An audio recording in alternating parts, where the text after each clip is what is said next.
Imagine a killer so relentless that entire villages slept in shifts, terrified he'd come knocking in the night. A phantom so elusive that police chased shadows across 4 provinces, always one step too slow. And his name is practically unknown outside of China. In just 3 years, he butchered 67 people and enacted violence on many more. Locals call him the Hammerman and the Monster Killer, but no nickname could truly capture the scale of the horror he unleashed.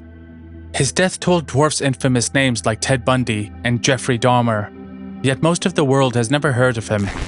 How did someone become this way? And how did he stay hidden from global memory? Please make sure you like, comment, and subscribe. Now, let's lift the thin veil.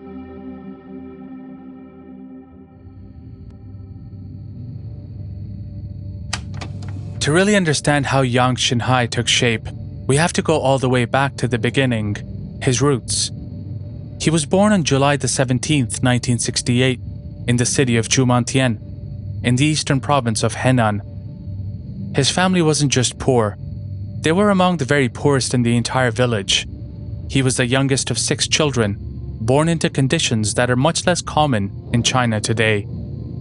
Their home was a single dimly lit room with walls made of packed soil and a thatched roof that barely kept out the rain. The family shared this cramped space with farm animals like oxen, no separate barn, no proper shelter, and so the smell of animals and waste was constant. Food was an endless struggle. Meals often consisted of nothing more than boiled wild greens and a handful of coarse grains, barely enough to keep the family going. But despite these circumstances, Yang showed himself to be intelligent, as testified by other villagers, as well as his own father. Those who knew him described him as hard-working, and he believed that hard work would eventually pull him out of poverty. He was quiet, introverted, almost invisible at times, yet he had a gift. He could draw anything he saw with uncanny accuracy. You'd think a talent like that might have offered him a way out, a shield from the harshness around him, but it didn't. Severely malnourished, Yang was small and physically underdeveloped, making him an easy target. Wealthier classmates and kids with enough to eat and decent clothes singled him out relentlessly. It got so bad that he would hide in the school toilets during breaks to escape the constant torment. That isolation, combined with his insecurities from his tattered clothes and poor hygiene, started to carve deep wounds in his sense of self. He began to feel worthless, inferior, cut off from everyone. And then, family tragedies occurred that only deepened those scars. When he was 11, his brother was caught stealing rapeseed flowers, and so the family was slapped with a massive fine from the authorities, and also publicly chastised by locals from the village. The fine was something they'd never be able to pay. Picking rapeseed flowers is something that was common amongst the children there, and so this was a surprise to the entire family. The embarrassment and financial distress severe enough to make Yang's mother sob uncontrollably, and Yang's father to attempt to take his own life by drinking pesticide. On another incident a few months later, his family finally got their own plot of land, like other villagers, thanks to new rural reforms. They planned to build a house for his brother, and even picked a day to start, but right after they began, another villager who also wanted that land sabotaged them by digging a huge pit, making it impossible to continue. The family argued with the villager endlessly, but no one stepped in to help, and in the end, they had to give up the land and return to their crumbling home. Yang could only watch, powerless and furious. For a young boy, seeing his family punished and pushed around so harshly, while others got away with whatever they wanted, planted a dangerous seed. A seed of resentment, of feeling singled out and betrayed by a world that seemed deeply unfair. This resentment only grew in high school. Though he had the grades to get into a decent school, poverty was always there, looming over him. He couldn't afford the meal tickets that were used to purchase food at the school. To eat, he had to walk 6 kilometers home, or forage for wild vegetables and cook them himself in secret.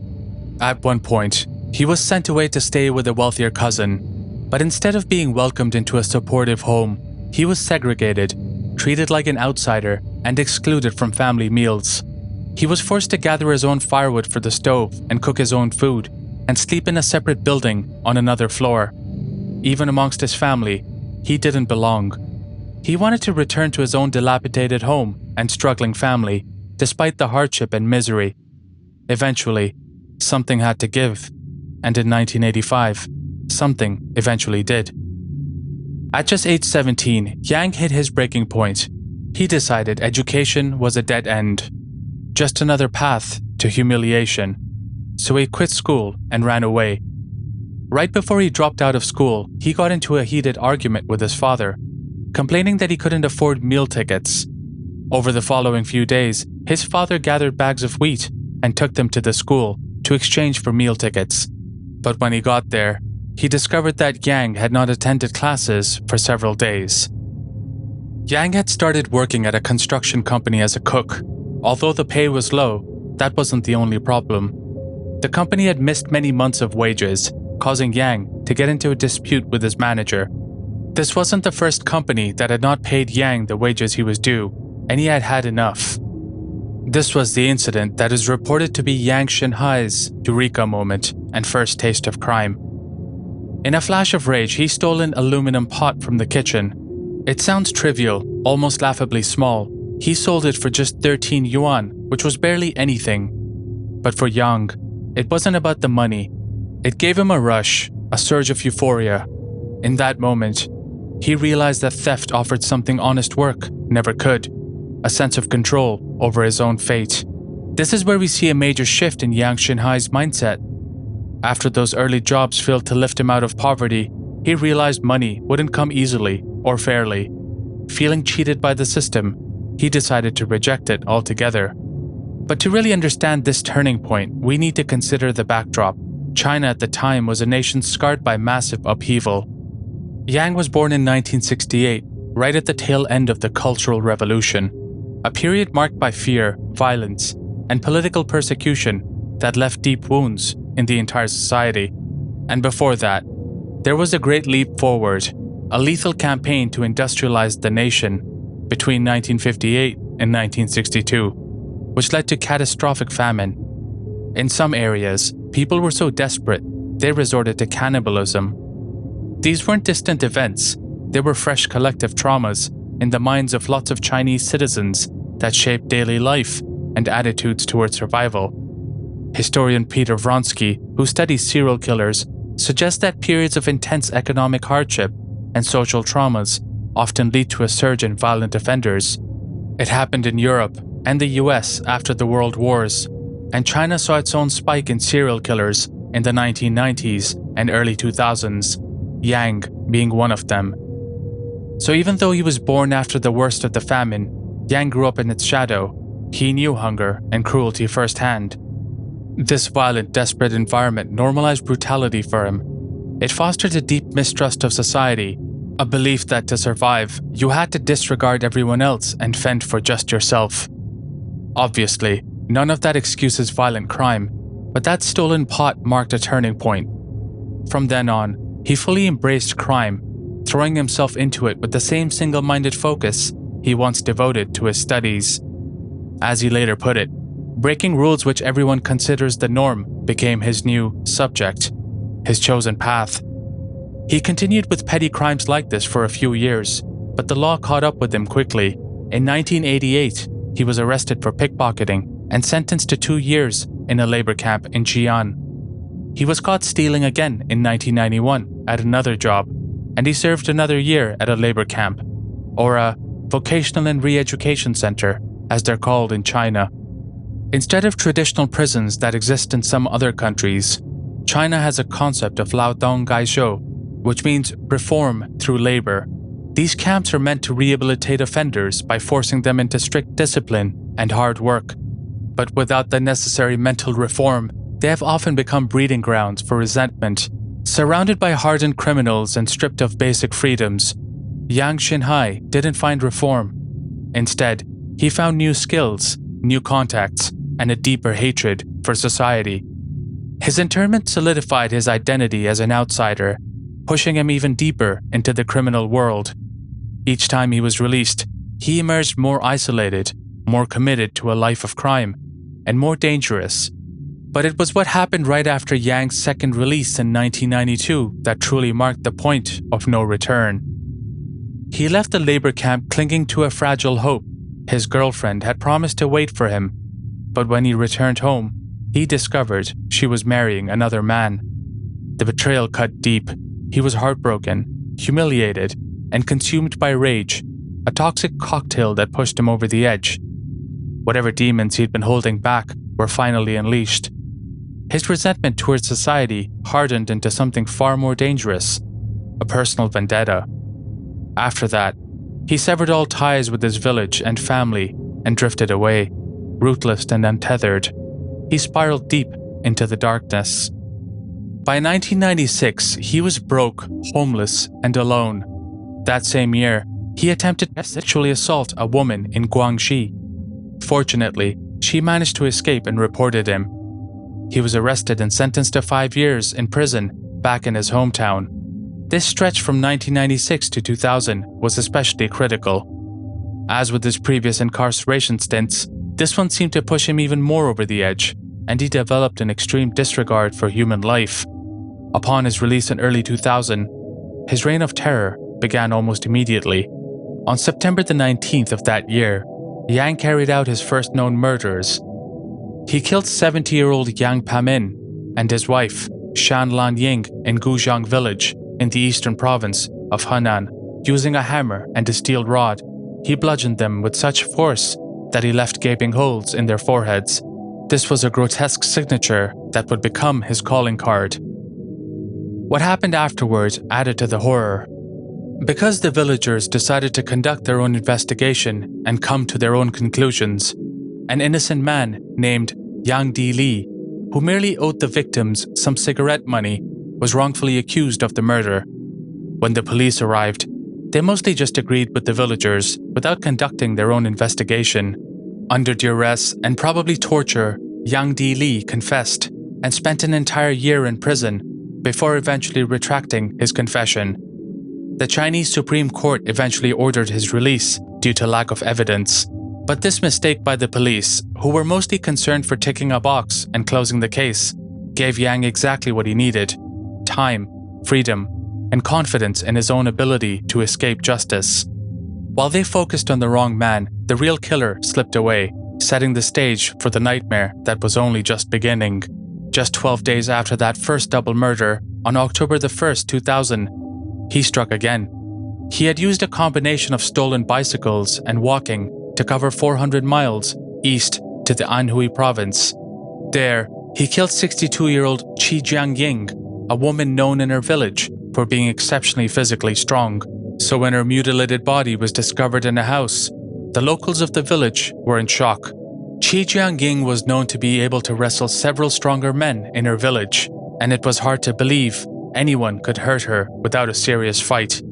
Qi Jiangying's temple had been smashed, and her jaw stabbed so violently that her teeth were left exposed. Yang also murdered her 7-year-old grandson, Zhang Ya, and her 12-year-old granddaughter, Zhang Yitong. The young boy had been strangled, the granddaughter had been sexually assaulted, then left with that same horrifying hole in her forehead. His method was chillingly systematic, even at this early stage. He targeted victims while they slept, sometimes stalking them for days or even weeks beforehand, studying their routines and waiting for the perfect moment to strike. First, he would bludgeon the men and older boys to eliminate any resistance. Then he would move on to the women and girls, often violating them, sometimes even after death. His targets were almost always poor families living on the edges of remote villages. Yang knew exactly what he was doing. He knew that killing people on society's margins meant their deaths wouldn't spark a major investigation. He was essentially looking for people that he thought were like him, easily forgettable, whose lives were considered expendable. He deliberately chose isolated victims and even manipulated local suspicions to set up fall guys. In this second case, a local man named Chu Jiku, known for petty theft and past conflicts with Qi Jiangying, was accused. There was also the case that Chu Jiku's pigeons had been stolen, which the local police and villagers thought he blamed Qi Jiangying for, giving what they believed a motive for murder. Although some villagers did report seeing someone who matched Yang Xinhai's description before Qi and her grandchildren were found, the police were unable to find anyone, and so Chu Jiku was arrested. It's believed that Chu Jiku was tortured through sleep deprivation and interrogated for a confession, but he wouldn't give them one. All it took was for the police to find a homemade handgun in Chu Jiku's home that he used for game hunting for the police to conclude that he must be guilty. Even though the police could not find anything else linking Chu Jiku to the murders, he was convicted for his previous thefts and sent to a labor camp for just over a year. It's believed that Yang knew about the animosity between Chu Jiku and Qi Jianying. He exploited these local tensions and the locals' and authorities' habit of focusing on known troublemakers. This strategy allowed him to vanish back into the landscape again and again. His weapons of choice were always blunt force instruments, axes, shovels, spades, iron rods, but he usually preferred hammers. And then there was his trademark, the holes he left in his victims' foreheads. He never explained why, but it was something he'd do to all his victims. The attacks were spread far apart in time and geography, so when the crimes were reported, they'd never be at the same police station. This was a time when a lot of information in China was not centralized, and police in different provinces didn't speak to each other enough to notice a pattern. At that point in Yang's life, it was never really about theft. It was the murders that were the true goal, and robbery was just an afterthought. It was the violence that gave Yang sadistic pleasure. In his own words about his motives, when he was caught, he told police, "When I killed people, I had a desire. This inspired me to kill more. I don't care whether they deserve to live or not. It is none of my concern." His lack of empathy combined with his level of forensic awareness spelled trouble for the police, and of course, his victims. After each attack, he would bury his weapons deep underground and immediately burn his bloody clothes, leaving no DNA traces. To throw off investigators, he wore socks over his shoes to obscure footprints, or would deliberately switch shoe sizes, making it appear as if multiple killers were involved. After those murders, Yang disappeared for almost 10 months. When he resurfaced, it was with a new confidence. He seemed sure the police weren't connecting the dots, and he took full advantage of that, and in August 2001, he struck again. He murdered a family of 3 in Hunan province, and his actions became even more depraved. He defiled a 12-year-old daughter after her death. This happened just a month before Chu Jiku, the man wrongly accused of Yang's second set of murders, was finally released from prison. The police had started to catch on what they thought was multiple killers at this point, but it showed just how far behind the investigation really was. Then came 2002, which was Yang's most destructive year.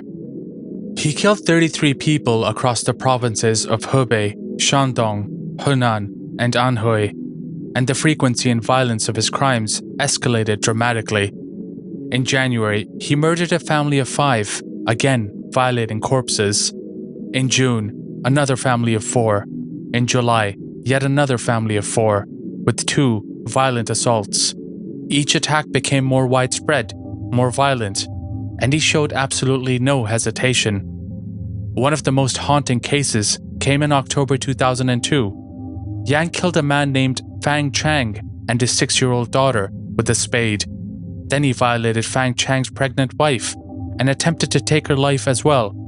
Miraculously, she survived, but the trauma caused her to miscarry. After that, he took a few months off, but by early 2003, Yang was averaging 2 attacks a month, but as the year went on, his behavior shifted again. It's not clear whether he grew desperate or more confident, but either way, cracks began to show. In August, he committed 2 crimes in just 3 days, an unprecedented pace for him. The careful planning that had once made him almost invisible started to break down. He also changed tactics, moving from isolated rural homes to targeting towns for the first time, hoping to confuse the police and avoid capture. But ironically, this shift only made him more visible. He hadn't yet been caught, but his speed and recklessness has started to draw attention. Police had been able to gather his DNA at the crime scenes, but since they didn't know who Yang was and had no database match for him or family member, it was of little use. Another problem was that police departments didn't share information, not across cities, and certainly not across provinces. Each region operated in its own silo, fiercely protective of local jurisdiction and statistics. A murder in Henan was strictly seen as Henan's problem, with no thought given to possible links with similar crimes in other provinces. So even if one province had Yang's DNA on file and another had DNA from a crime scene, they couldn't make the connection. As a result, the focus stayed local, leading to wrongful arrests, torture, and the scapegoating of villagers who had nothing to do with Yang's crimes. Meanwhile, Yang continued to exploit this fragmented system perfectly.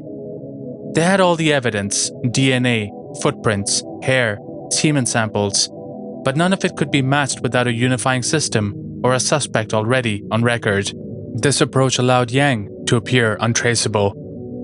But then came the breakthrough, almost by accident. In November 2002, a visiting police officer from another province was reviewing cold cases at her colleague's police department in Henan. While scanning the files, she noticed that the MO of a case in Henan matched an unsolved case from her own department back home. That was the light bulb moment. The realization hit. These weren't isolated murders. This was the work of a serial killer, a concept not fully recognized in China at the time. Everything changed after that. By mid-November 2002, the Henan Provincial Public Security Department established a special task force dedicated to tracking this killer. They finally began analyzing the crimes systematically, looking for patterns, connecting the dots, a massive shift in strategy. This was happening during the tail end of Yang's major killing spree in 2002. The task force put together a profile: male, aged 25 to 40, about 1.6 to 1.67 meters tall, thin, familiar with rural life. They were even able to narrow down the details to him likely being homeless, introverted, and with a prior criminal record: burglary, robbery, or sexual assault. Once they had a solid profile, the police launched a massive manhunt to find Yang. They screened 30,000 fingerprints of men released from labor camps between 1995 and 2001. They collected blood samples for DNA testing, and if they couldn't find the potential suspects themselves, they took samples from parents to match family lines. By pure chance, they interrogated Yang's father and took his blood sample, but unfortunately, at that time, it didn't lead to a match. DNA samples are not foolproof, especially in the early 2000s. Despite this sweeping effort, and the task force's success in solving other unrelated cases, Yang stayed one step ahead and undetected, so the authorities decided to take it public, and in a big way. They launched a huge awareness campaign offering a bounty of 100,000 yuan, around $14,000 at the time. Millions of posters with Yang's description were plastered all around rural areas, and villages essentially became watchtowers, with kiosks set up for people to easily report suspicious behavior. Terrified villagers of areas where the Hammerman was known to hit began organizing local patrols and reporting every suspicious stranger. The countryside became a tight web of watchful eyes, and for the first time, Yang felt the heat. Spooked by the increased police activity and public vigilance in Hunan, he fled. In April 2003, he moved to places he hadn't killed before, first to Shandong province, and by August, to Hebei. Ironically, these frantic moves only helped the police. His rapid crossings between provinces, which once made him harder to track, now highlighted his movements each time a new murder was reported, especially in areas where people weren't previously being killed. In Shandong, he killed a young pregnant couple after feeling cheated at a massage parlor. Then, in Hebei, he repeated this pattern at another massage parlor. He went on to murder 2 entire families within just 3 days. He began mutilating his female victims, partly as grotesque acts of revenge for his perceived humiliations, but also because he wanted to confuse the police by using a different MO as opposed to his trademark hole in the head. But to the police teams in each province, it was clear he was losing control. His once careful, methodical approach had dissolved into frantic, reckless violence. The rapid pace and escalating brutality were signs of a man unraveling. Then, finally, came the break. On November the 3rd, 2003, police received a tip about a suspicious homeless man loitering at a cheap entertainment venue in Kangzhou City, Hebei. Police moved quickly. First they watched him for a day, then they moved in for the arrest. Yang tried to bolt, but they surrounded him almost immediately. When they caught him, he was carrying only a knife and 500 yuan. Back at the station, he was eerily calm, almost arrogantly so. He gave his real name, Yang Xinhai, and his real hometown without hesitation, as if he thought he was in for just another minor offense. In a bizarre, detached moment, he even asked if he could share an officer's noodle lunch, but the facade crumbled fast. DNA tests confirmed it all. His type B blood matched samples from countless crime scenes across 4 provinces. There was no doubt. Yang was immediately shackled, hands and feet, with 20-kilo chains, a heavy, physical symbol of the weight of his unimaginable crimes. The Hammerman had been caught, but what came next revealed even more chilling depths. During the initial interrogations, Yang was evasive and arrogant. He would taunt investigators, saying things like, "If there's no evidence, I'll admit it. If not, don't try to scare me." When they mentioned DNA, he scoffed. "I know DNA is science. Isn't it 99% accurate? I'm the 1%. A classic display of the psychopathic belief that he was smarter than everyone else. But the police had overwhelming evidence, 67 murders meticulously documented, laid out province by province, crime by crime. When they finally presented it all, Yang's composure cracked. He protested, "You can't pile all the cases in the whole country on my head." Then, after a few days of what I imagine were rough interrogations, he confessed completely. He described every detail, each victim, each weapon, how each attack made him feel. He handed investigators all the missing pieces they needed to close the horrific puzzle. When asked what drove him, Yang revealed a twisted cocktail of motives: money, the desire to violate women, and an all-consuming sense of revenge against society. But perhaps the most chilling part came when they asked him if he felt any remorse. His answer was, nothing. He claimed he never thought about his victims at all. Society, in his eyes, had nothing to do with him. And then that haunting line, "Killing people is very usual, nothing special." The trial was remarkably swift. On February the 1st, 2004, Yang Xinhai stood before the People's Court in Henan. Some reports say it lasted less than an hour. Others suggest it took a full day. The trial was behind closed doors, and there were a couple of reasons as to why. Officially, it was to protect the privacy of the victims and their families, but many believe the government also wanted to conclude this nightmare quickly and quietly, without further public spectacles. Inside the courtroom, Yang's demeanor was astonishing. Witnesses described him as full of confidence and spirit, his voice booming louder than the judges. During a break, he even praised the meal he was given. He looked more like a guy celebrating a big promotion than someone moments away from execution, said one observer. The verdict was never in doubt. Yang was found guilty of 67 murders, 23 sexual crimes, 10 intentional injuries, and robbery. The sentence was death by firing squad. Yang chose not to appeal. He declared that he wouldn't, even though he had 15 days to do so. It seemed as if he was ready, maybe even resigned in his own warped way, to die. His execution was carried out just 2 weeks later, on February the 14th, 2004. His final words, something he never afforded his victims, were, "I deserve it. It is unreasonable to kill so many and let me live." Perhaps a flicker of self-awareness, or simply the final acceptance of his fate. His family refused to claim his ashes. In the end, Yang died exactly as he lived, rejected by everyone, even his own kin. Yang Xinhai became China's most prolific known serial killer since 1949, but his existence was a massive embarrassment for the authorities. Yang's crimes exposed deep vulnerabilities. They revealed cracks in law enforcement, the lack of interprovincial cooperation, the dangerous silo mentality, and the slow, disjointed responses. For the Communist Party, his story was a stain they desperately wanted to erase.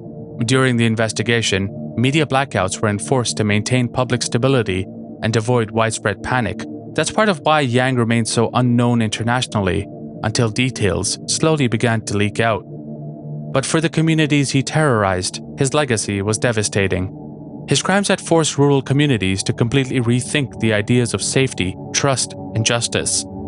Villages that once never locked their doors suddenly built fences. Families began sleeping in shifts to watch over one another. Once trusting and tight-knit communities started to break apart. One can only imagine the mental toll this had on the friends, neighbors, and families of the victims. There was also lasting collateral damage. Innocent people who were wrongly accused and tortured were left ostracized even after Yang confessed. Their lives had been permanently ruined. But if there can be any positive outcome from this tragic saga, it's that Yang's rampage sparked critical reforms leading to better coordination across provincial police forces and a push to modernize criminal tracking. Yang's story stands as a harrowing reminder of how deep wounds can shape a person. Childhood trauma, relentless poverty, betrayal, and brutal spirit-crushing experiences with the justice system. When these elements collide and fester unchecked, they can form a personality capable of unimaginable darkness, a chilling lesson in just how fragile the line between a person and a monster can truly be. Thank you for watching. If you enjoy my content, please ensure you like, subscribe, comment, and share this video with someone who you think would enjoy it. Until next time.